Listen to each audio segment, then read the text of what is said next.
You may have heard people making the claim that Hamas is responsible for the Gaza Strip being incredibly poor. They will claim that they have stolen all of the money from the civilians and that they do not care about the civilian population there. However, the truth of the matter is that the history of the Gaza Strip is why the area is incredibly poor, and it has nothing to do with Hamas, an organization that only got into power in 2005. The reality of the poverty of the Gaza Strip is much better explained by looking at the history of the Zionist project.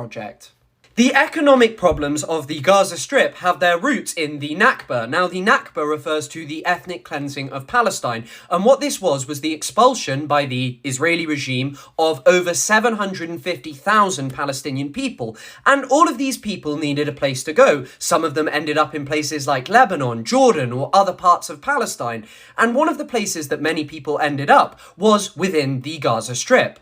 This influx of refugees to the Gaza Strip was incredibly bad for the original population that lived there, because the UNRWA in the 1950s had declared that the Gaza Strip was too small and too barren to provide a satisfactory livelihood even for the original population. Even back in the 1950s, the Gaza Strip had problems with water because the only source of water was in Wadi Gaza, and it could only be dammed effectively from the Israeli side. And because they were under Egyptian occupation, cut off from all other Palestinians and not able to leave freely, this meant that the water problems really started here.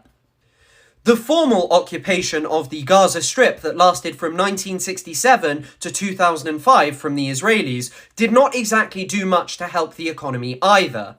Now, before 2005, Israel used to have settlers in the Gaza Strip, and of course, these settlers were treated much better than the people who actually lived in the Gaza Strip. So what these settlers got was free access to water, which they used considerably more than the Gazan population, access to much better government incentives to start business, such as tax breaks and other things that you get from a government. And because of this, the agricultural industry and many other industries in the Gaza Strip just kind of stagnated, because what's the point of investing in a business inside the Gaza Strip that's owned by a Palestinian when if you invest in an Israeli one, you will get a much better deal?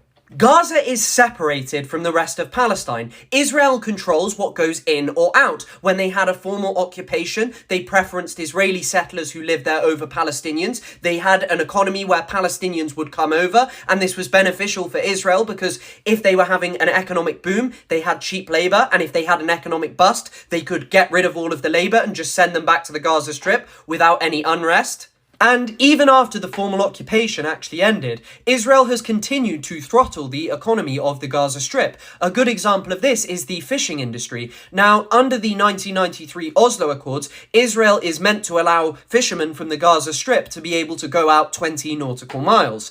However, Israel doesn't do this, and they only allow them to go out 12, 6, or sometimes only 3 miles, which has completely destroyed the fishing industry in Gaza. And also, if fishermen violate any of these arbitrary laws which Israel has, it will mean that they have their boats destroyed and they will be chased by Israeli gunboats. So how do you actually expect Palestinians to thrive in the Gaza Strip when Israel has its boot on their neck? Ultimately, this all relates to the Israeli oppression of the Palestinian people and pretending that an organization which came to power in 2006 is responsible for everything. I don't really know what to say to you, because it's ahistoric and it just doesn't make any sense. And it shows that you don't know anything about Palestine and that you are unwilling to even do the most basic of research.